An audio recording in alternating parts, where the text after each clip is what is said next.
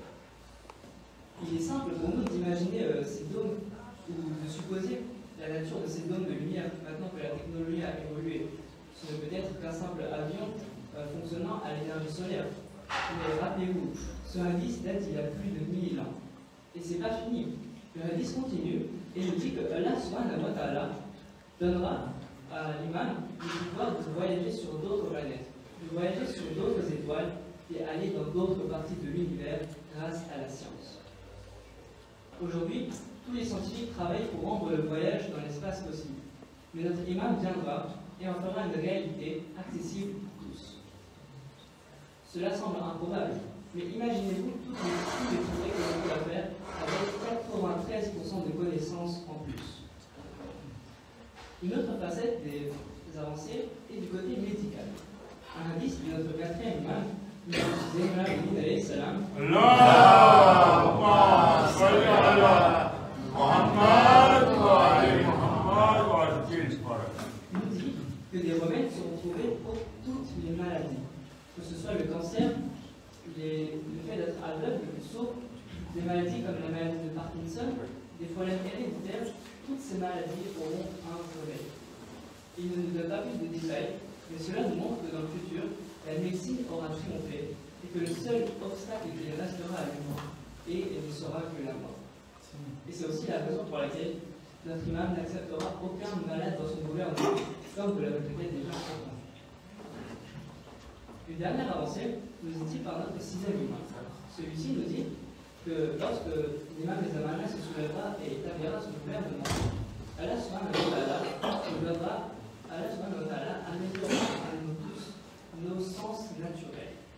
C'est-à-dire qu'il développera notre ouïe, il développera notre vue, et par exemple, nous pourrons écouter le discours de notre imam alors même qu'il se situe à plus de 20 km de là où il est, et on pourra le voir d'ici. Cela dépassera de très loin les technologies que l'on connaît actuellement avec le téléphone et les écrans. Et d'autres hadiths nous disent même que quelqu'un de l'Est verra quelqu'un de l'Ouest comme s'il était juste devant lui, sans l'aide d'aucun appareil. Encore une fois, il est un peu plus aisé pour nous de nous imaginer ces technologies, mais ces hadiths datent d'il y a plus de 1000 ans. De nombreux faits ont déjà été prédits par l'islam, et j'aimerais vous citer un exemple très important. Dans la sourate 51, ayat 47, Allah dit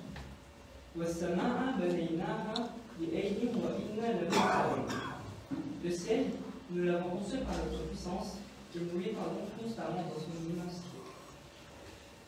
Ce verset se réfère à l'expansion de l'univers, qui est un fait qui a été vérifié vers 1940 par l'astronome Edwin Hubble. Rapidement, celui-ci voit que toutes les galaxies s'éloignent les unes des autres et conclut que l'univers est en expansion. Mais voilà, cet exemple illustre le fait que la science moderne, aussi complexe soit-elle, ne vient que vérifier les ayats du Coran qui ont été écrits 1400 ans auparavant. Et cet exemple témoigne du fait que les enseignements de l'islam ne relèvent pas du hasard, mais témoignent bien d'un véritable savoir omniscient. Salut. Allahumma salli ala